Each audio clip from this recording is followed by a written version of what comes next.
Assalamualaikum warahmatullahi wabarakatuh. Kembali lagi dengan mata kuliah pajak internasional. Di sini kami dari kelompok 4 yang beranggotakan Reni Dwiyanti NIM 220, Dea Fadila Rahmawati NIM 223, dan Raudatul Karomah NIM 239 akan menjelaskan materi mengenai pemajakan atas harta tak bergerak dan capital gains. Pertama, kita akan membahas mengenai pemajakan atas penghasilan harta tak bergerak.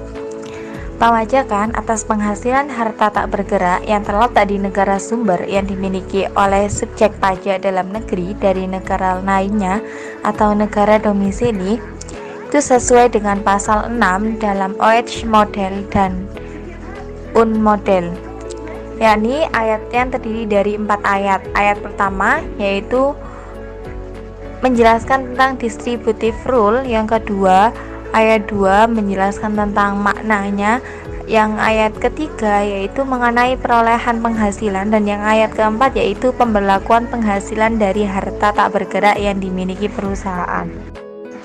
Nah, bagaimana tata cara pemajakan atas harta tak bergerak? Tata cara pemajakan mengacu pada penentuan pajak domestik tanpa ada batasan. Dapat terjadi negara sumber mengenakan pajak dengan tarif lebih tinggi dibandingkan tarif di negara domisili, atau negara sumber tidak mengenakan pajak atas harta tak bergerak tersebut.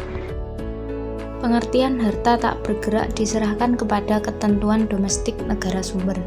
Pengertian harta tak bergerak untuk tujuan penerapan perjanjian penghindaran pajak berganda antara lain yaitu sebagai berikut.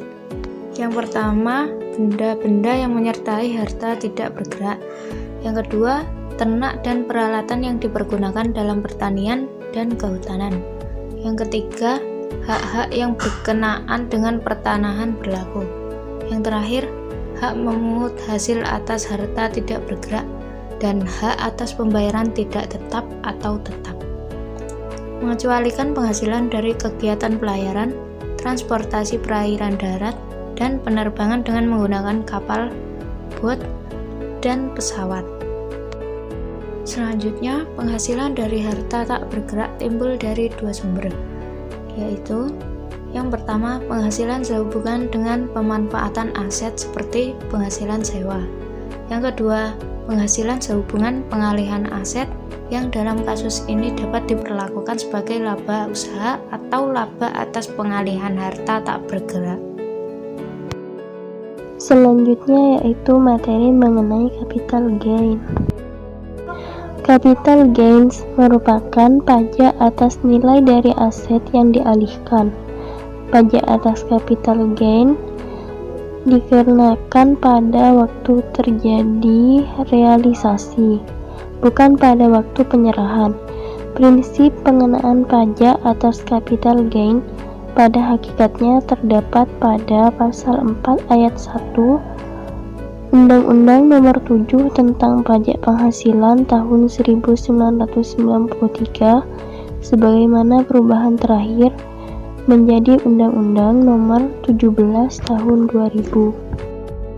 Adapun rumus pajak atas capital gain yaitu tarif X nilai neto, yaitu harga penjualan neto dikurangi harga perolehan. Bila neto menunjukkan nilai negatif, berarti yang diperoleh adalah capital loss, dan atas transaksi yang memperoleh capital loss diperkenankan untuk mengurangi penghasilan neto dalam menentukan besarnya penghasilan kena pajak. Sedangkan bila nilai neto dari transaksi penjualan harta tersebut menunjukkan hasil positif, berarti diperoleh capital gains, maka jumlah tersebut ditambahkan sebagai penghasilan kena pajak. Selanjutnya tentang perpajakan internasional atas capital gains. Perpajakan internasional atas capital gains diatur dalam pasal 13 OECD model. Pasal ini mengatur perpajakan atas laba dan pengalihan alienation atas 1. harta tak bergerak atau immovable property. 2. Harta bergerak yang merupakan bagian dari harta tak bergerak. 3. Kapal dan pesawat terbang. 4. Pengalihan saham perusahaan real estate atau perusahaan yang hartanya sebagian besar terdiri dari harta tak bergerak. Dan yang terakhir, pengalihan saham yang mencerminkan kepemilikan substansial dari subjek pajak dalam negeri dan negara lainnya (negara domisili). Sekian presentasi dari kelompok kami. Apabila ada kurang lebihnya mohon maaf. Wassalamualaikum warahmatullahi wabarakatuh.